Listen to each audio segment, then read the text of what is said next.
Happy Friday, everybody. I wanted to talk to you guys quickly about natural light and productivity. So this is a big thing in Feng Shui. This is pulled out of the Feng Shui spectrum of my platform. Feng Shui stresses this very simple idea. When there's natural light outside, do your best to be saturated by it, to be immersed in it, and to receive it. That doesn't mean run around naked outside and get sunburned. But what that means is do not hide from the light when it's daytime. So there's a couple different reasons for this. The first one is very practical in terms of our physicality. So we absorb vitamin D through our eyes. When we get direct sunlight into our eyes, vitamin D production goes up. We also obviously get it through our skin, and it's as simple as a Google search to look up what vitamin D does for you. Cholesterol reduction and regulation, hormone production. There's a lot of amazing things that happen from vitamin D, and we get it from sunlight. So having the windows open facilitates that. That's the first one, is that we get that.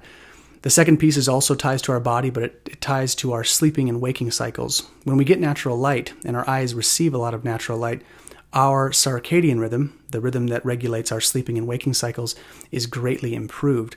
So when our body gets that natural sunlight, we produce a series of hormones and chemicals in the body that tell us to be physiologically on because we're active, we're doing stuff during the day. And then when it's nighttime, a different set of chemicals and hormones are released as it gets dark. So for any of us that like to camp, myself included, I love to camp.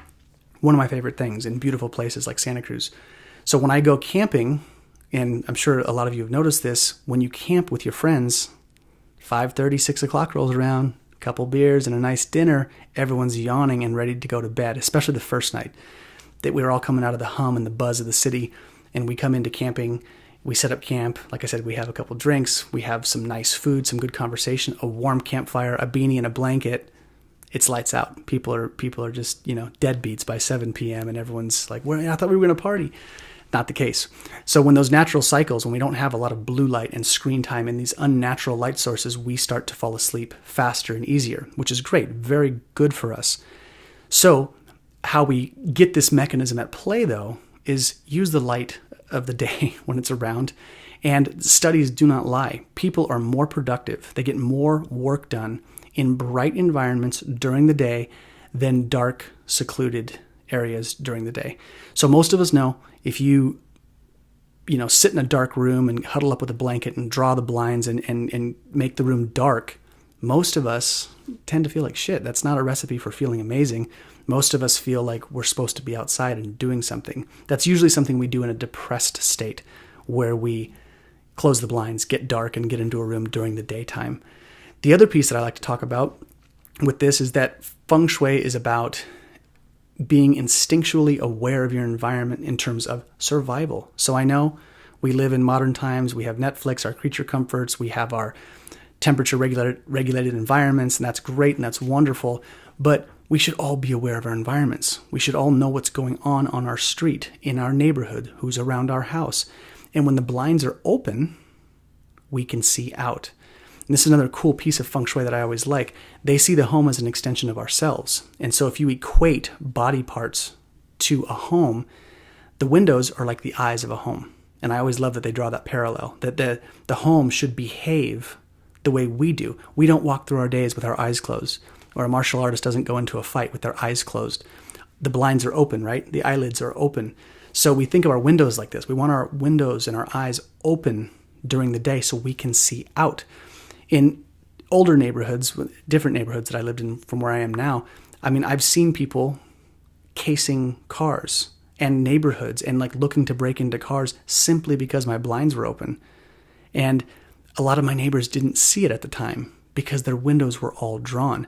And the big argument that I hear from people is, I want privacy. I need privacy. I've got to have privacy. I don't know what we need so much privacy for. If you're running around your house naked or you just got out of the shower, I understand completely. But it's not a bad thing to let the external environment of your neighborhood, to let people know that you are home, that there is activity inside. The chances of getting broken into are less if they know somebody is home. And moreover, if your blinds are closed, in theory, someone could be right outside your house and you wouldn't know it. and you can't see what's going on around you.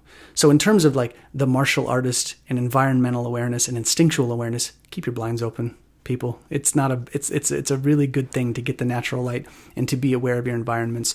So I hope this little tidbit finds you well. And just a reminder, this piece that I talked about is pulled right out of my financial feng shui course. And the course in its initial launch phase, as I had mentioned earlier, I think this week or last week, is that it's still in that phase, but the window for the discount is stopping tonight. So if you guys still want to check out the course for a discounted price, this is the time to do it. So hope this finds you well. You guys enjoy yourselves and enjoy your weekend. Thank you.